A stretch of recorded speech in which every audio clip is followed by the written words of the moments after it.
بسم الله الرحمن الرحيم والصلاة والسلام على رسول الله سيدنا محمد وعلى آله وصحبه وسلم.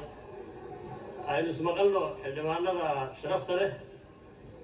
ee baarlamaanka waa salaamaya dhammaan xildhibaanada labada aqal iyo shirgudoonkaba. waxa kaloon run ahaantii sida fiican iyo af Soomaaliga ay ku soo qoreen aan ugu hambalyeerayaa labada guddi oo ay ka muuqato in shaqo wanaagsan ay qabteen. ugu horeyn waan akhriyay khaasatan cutubkan ugu horeeya hadday noqoto warbixinta iyo hadday noqoto qodobada dastuurkaba. waxaan soo jeedin lahaa marka ugu horeysa in dastuurka lagu daro bilowgiisa intaan qodobka koowaad loo gelin waxa la yidhaha preamble of the constitution ama hordhaca ama araarta dastuurka oo dastuurku bilmatan qodobka koowaad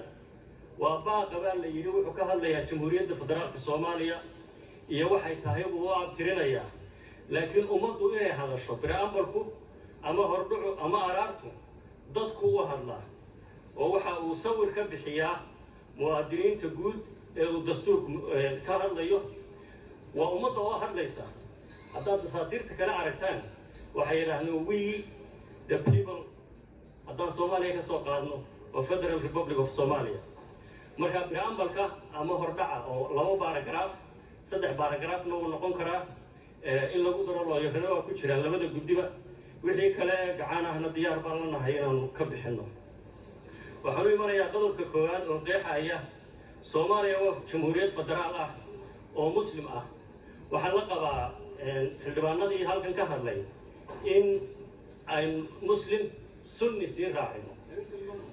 waayo waa arkaysaan sida ay Afrika khaasatan ugu fidayso qaybta kale oo aynu islaamnimada guud wadaagnaa. marka si loo xadido anigu waxaan adkayn lahaa in sunni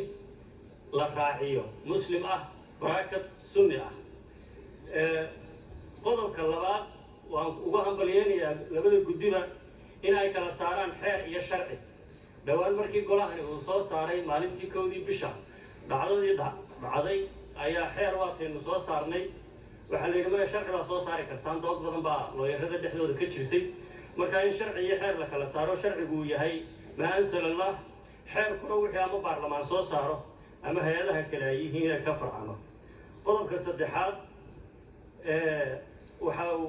ka hadlayaa diinta islaamka markuu ka sii hadlayo nebi Maxamed. marka sida quraanka Maxamed si fiican baa u qorteen oo higaadii carabida ee uu ahaa. laakiin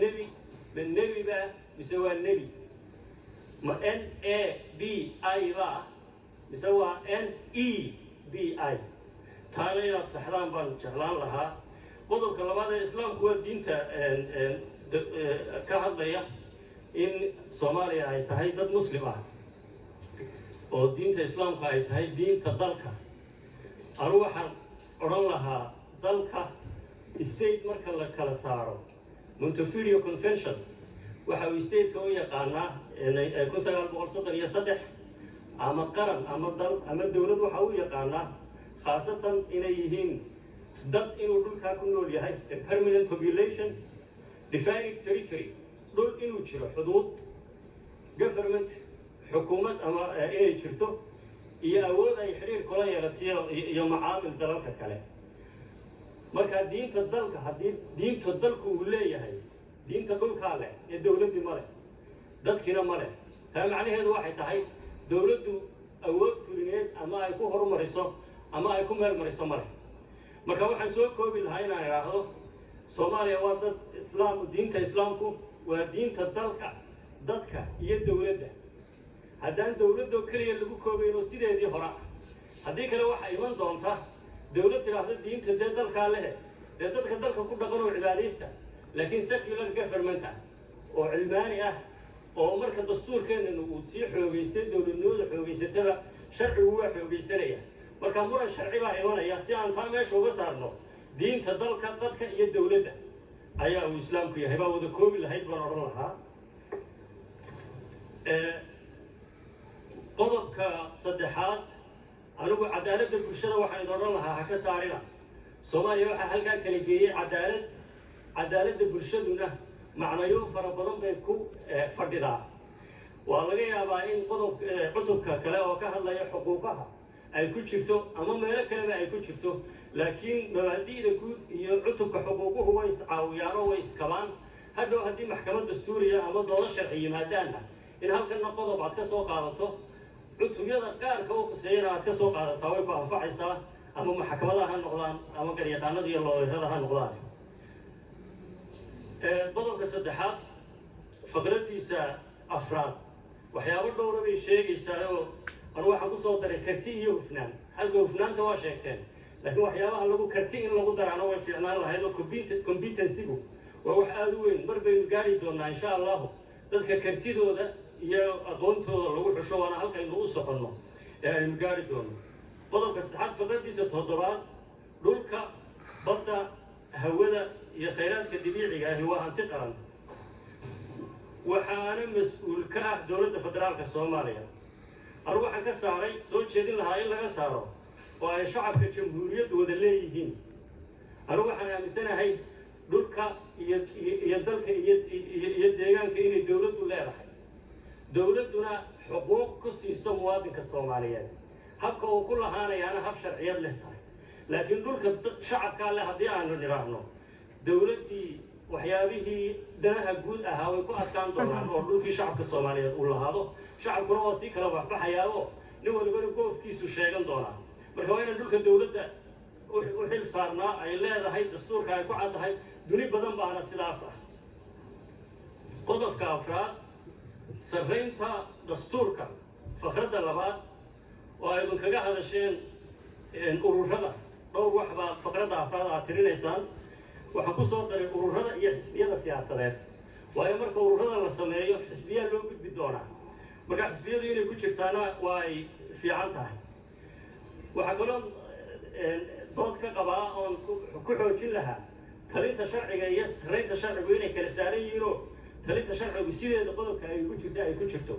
waayo talinta sharcigu waa rule of law saraynta sharciguna waa supremacy of the law ama constitution قدم كشنات فقرة كوبات لقطة مثل لقطة ما اللقط با يسوى اللقط أروح هسوم باين لقول لقايو أينو دماغ لتشرنا هم لو هستا كل لقاية هم فنان هم لو كل لقاينا يا مركانو اللقطة ما نرونها اللقطة معها تاروا ملاحظة كلا أو أنا ركتي موقتي قدم كفقرة دي سلوا حيل الدولة الفدرالية الصومالية وحي دريشها مركو لغة كهالليسين أروح أنا لا واجب سيو النقطة mandatory profession بالغرا وإن أي دريشة وحي واجبين يسال دولته إن الصومالي أي دريشة وحبوا سوكر يقولوا كشنات فقرة صدحات وقال لي هاي برلمان كفدرال كصوماليا أيا صو صارايا حير قار oo lagu dabaqayo daryeelka horumarinta iyo dawlista afka Soomaaliga marka xeerka gaarka ah ee baarlamaanka soo saaro ayaa xukuumadda ku waajibinaya oo hadda aragteen dunida waxay leeyihiin macaahid ama institutionno jaamacadaha qaybka ah oo afka iyo dhaqanka iyo luqadda iyo barashadooda iyo hirgelintooda aad iyo aad uga shaqeeya sidaad ogtihiinna Soomaaliya waxay ka mid tahay ama af Soomaaligu wadamada luqadooda uu sii dabar baayo ima ka tartan baa ku jira wadamadeeda afkooda uu sii jiri karaa taa macnaheedu waxay tahay dhaqankooda iyo taariikhdeedu sii jiri kartaa wadamadeeda si ay suulaytaan marka anu qodobka saddexaad baan ku soo daray oo aan leeyahay xeer gaar baarlamaanka ha soo saaro dawladda ku waajibiya macaahid hadday tahay xafiisyada dawladda hadday tahay jaamacadaha in hadiyad luqadda af Soomaaliga lagu kobciyo lagu horumariyo lagu meel mariyo ay sameeyaan قدم كتطور خبرتي سصدح دول كجمهورية فدرالك الصومالية أرد إن تنتهى وافقسناها قدم كاسح ويذكر رأسناها حدودها رويمانية قدم كتطور فقرتها أفر حدودها جمهورية فدرالك الصومالية قلت حرفها وحن ورن لها هل A B C أي كتهاي ب ت ش ح خ كبها waxaan ku soo kordhiyay faqradda F oo xuduudaheena waxa tiraahdaa waqooyi waa gacanka cadmeed waqooyi galbeed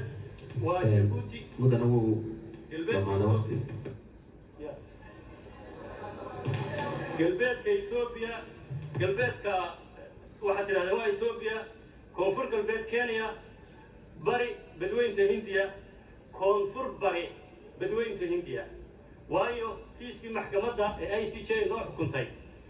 doodayna inoo dhaxaysay waxay ahayd equidistance line iyo meridian line marka laga qaaday straight line in ay noqoto ay ku doodayeen imaka maabkeenu sida uu yaala waa sida marka badweynta Hindiya waxay laba dhinac weyn kaga naalaa bariga iyo koonfur bari marka waxaan ku soo kordhiyay faqrad shanaad oo ah koonfur bari ee badweynta Hindiya qodobka sideedaad faqradiisa labaad jinsiyadda muwaadiniinta Jamhuuriyadda Federaalka Soomaaliya ama muwaadiniinta jinsiyadda ee Jamhuuriyadda Soomaaliya waxaan isleeyahay sharciga jinsiyadda wuxuu u baahan yahay in maalin gaar ah loo asteeyo oo laga doodo mililkoodkii lama dhayo annagu haddaan nahay xukuumadda federaalka 5 sano barkii hore waanu ku heshiin weynay waana la isla meel dhigi waayay in la qeexayaa Soomaali ah haddaan u tagto sharcigeennii 60kii wuxuu leeyahay Soomaaligu waa qof kasta oo Soomaaliya waana dhiig sida aragtiyaha Laatiinka ah ku sheegteen oo ka soo jeedaba ah Soomaaliya sida uu ku helayo qodobka 3 ayaa wuxuu sheegayaa laba sidee lagu helayaa inuu aabihii yahay inuu ku dhashay inuu u dhashay arrinta markaa jinsiyaddu ma aha wax maalin iyo laba iyo qayb aragti kamid ah dood lagaga bixi karayo maalin gaar ah haddaynu u aastayno jinsiyadda waxay la tahay inaynu la fakuri karno baarlamaanka aad u aragtiyaha ugu kala duwanaan karaa